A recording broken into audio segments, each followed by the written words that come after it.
Hello friends, good morning, જય શ્રી કૃષ્ણ.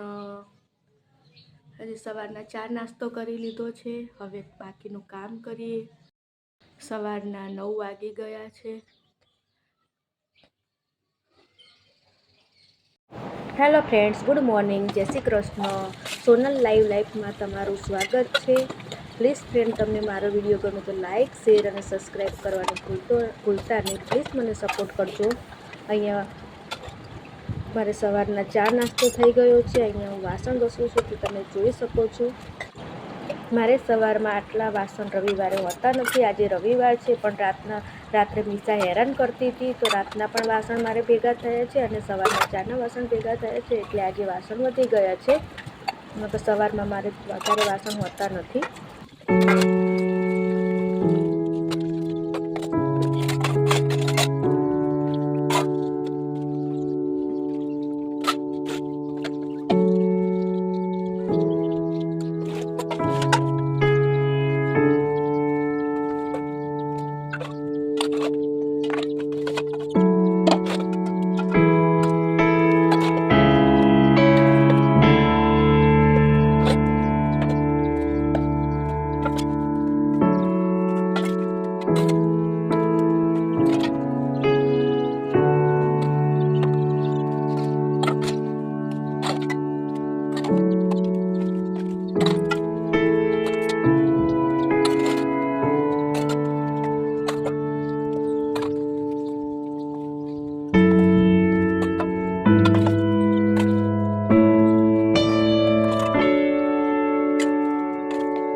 વાસણ અહીંયા મારે ઘસાઈને કમ્પ્લીટ થઈ ગયા છે અને કચરા તો મેં સવારમાં પહેલાં જ વારી લીધા હતા. આજે મેં કચરાની ક્લિપ એડ નથી કરી, કેમ કે કાલે કરી હતી. કચરા વિડીયો મેં એડ નથી કર્યો. વિડીયો પછી વધારે લાંબો થઈ જાત અને તમે જોવામાં પણ બોરિંગ થઈ જાત. અને અહીંયા ઘરમાં કચરા પોતા પહેલાં મારા થઈ ગયા હતા અને પછી મેં વાસણ ઘસ્યા હતા. હવે હું અહીંયા ટેરેસ ઉપર કચરા પોતા કરું છું. ટેરેસ ઉપર હું રોજ કચરા પોતા નથી કરતી, એક દિવસ છોડી અને એક દિવસ કરું છું. હા, કોઈક વાર વધારે ગંદુ થઈ જાય કે બાળકો વધારે બગાડી નાખે તો મારે રોજ કરવું પડે, ને એક દિવસ છોડીને એક દિવસ હું કચરા પોતા કરું છું અહીંયા. મીસા મારે નાની છે તો ઘણીવાર ખાતે ખાતે બધું તોડતી હોય છે, તો ઘણીવાર ધાબુ મારે અમુક વાર એમને એમ પણ પોતું પલાળીને મારે ફેરવવું પડતું હોય છે. એટલે ટેરેસ મારે મોસ્ટ ઓફ ક્લીન જ હોય છે. ઘરમાં કચરા પોતું કરતાં મને વાર નથી લાગતી, એનાથી ડબલ વાર મને અહીંયા ધાબામાં પોતું કરતાં લાગે છે. કેમ કે ધાબુ મારે મોટું છે અને ગંદુ પણ વધારે થાય છે ઘર કરતાં.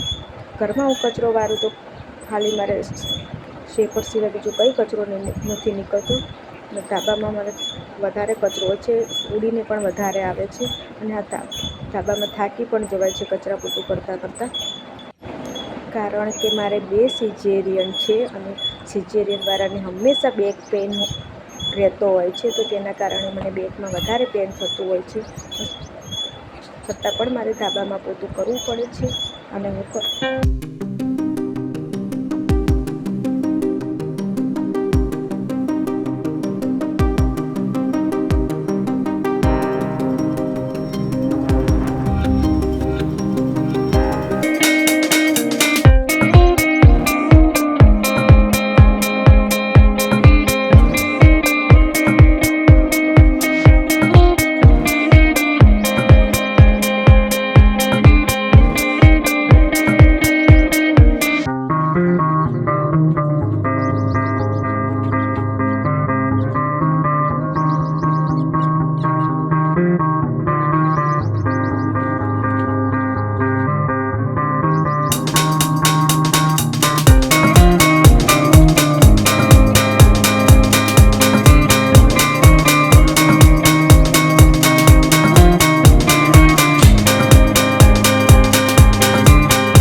કચરા પોતા થઈ ગયા છે અને હવે હું નાહી ધોઈને તૈયાર પણ થઈ ગઈ છું. અને અહીંયા હું બ્રહ્માણીમાં અગરબત્તી કરું છું.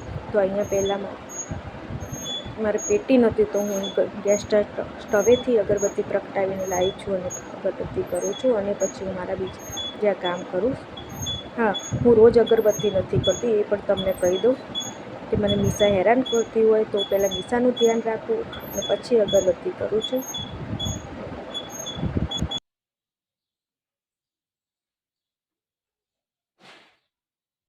અહીંયા મેં રોટલીનો લોટ બાંધી દીધો છે અને લોયા પણ તૈયાર કરી નાખ્યા છે. અને હવે હું રોટલી કરીશ.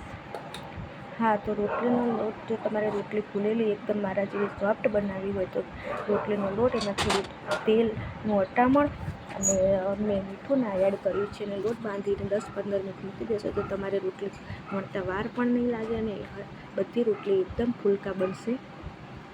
જે તમે અહીંયા મારા વિડીયોમાં મારી રોટલીને તમે જોઈ શકો કે હરેક રોટલી ફૂલે છે. એક પણ પહેલી રોટલી પણ, ઘણાને પહેલી રોટલી નથી ફૂલતી, પણ મારા અહીંયા પહેલી રોટલી પણ એકદમ દડાની જેમ ફૂલીને તૈયાર થાય છે. જો તમારે રોટલી બનાવી લોટ બાંધવામાં ખૂબી હોય છે. પ્લીઝ ફ્રેન્ડ, તમને મારો વિડીયો ગમે તો લાઇક, શેર અને સબસ્ક્રાઈબ કરવાનું ભૂલતા નહીં. પ્લીઝ, મારે અત્યારે તમારા સપોર્ટની ફૂલ જરૂર છે. તો પ્લીઝ ફ્રેન્ડ, તમે મારા વિડીયો ગમે તો લાઇક, શેર અને સબસ્ક્રાઈબ કરવાનું ભૂલતા નહીં. ઘણા વિડીયો જોવે તો છે પણ લાઇક કરવાનું અને સબસ્ક્રાઈબ કરવાનું ભૂલી જતા નહીં. જો તમે લાઇક કરશો તો મને મોટિવેશન મળશે કે તમને મારો વિડીયો ગમ્યો છે. અને પ્લીઝ સબસ્ક્રાઈબ કરવાનું ભૂલતા નહીં. જરૂરથી સબસ્ક્રાઈબ કરજો.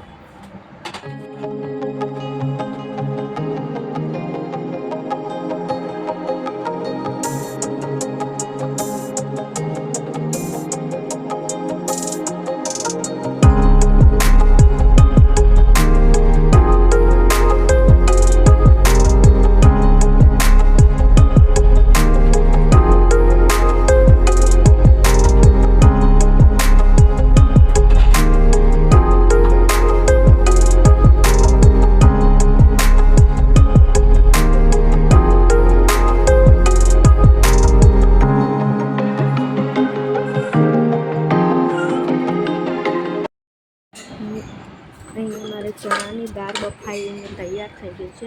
એક બાજુ રોટલી કરતી હતી ત્યારે મેં ચણાની દાળ બાફવા મૂકી દીધી હતી.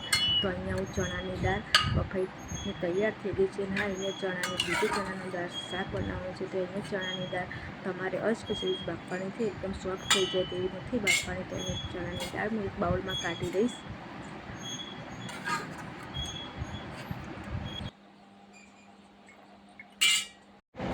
અહીંયા ચણાનું દાળ જે પાણી છે હું એક અહીંયા તપેલીમાં નીકાળતા. અહીંયા મેં 2 ચમચી 2 પરી જેટલું મેં તેલ લઈ લીધું છે, જે તમે જોઈ શકો છો.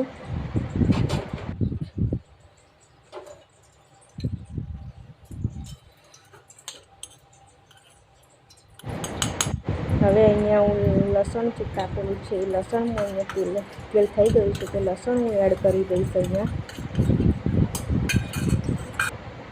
લસણ ગોલ્ડન બ્રાઉન થઈ જાય ત્યારે તેમાં હું જે દૂધી કાપીને ધોઈને મેં રાખી છે તે હું એડ કરી દઈશ.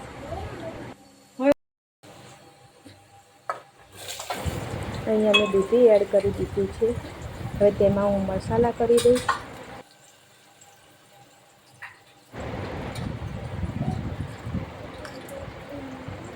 બે ચમચી જેટલું હું મરચું એડ કરીશ. 1 ચમચી હળદર એડ કરીશ. મને મરચું ઓછું લાગ્યું તેથી હું પાછળથી મરચું એડ કરું છું.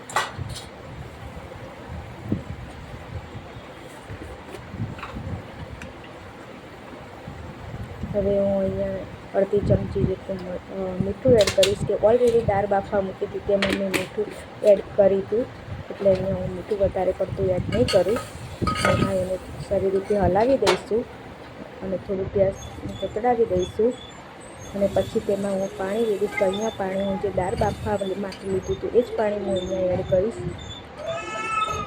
જે મીઠું જે ભરપૂર હોય છે, જોઈ શકો છો તમે મારી સબ્જીનો કલર. અહીંયા હવે હું ચણાની દાળ એડ કરી દઈશ.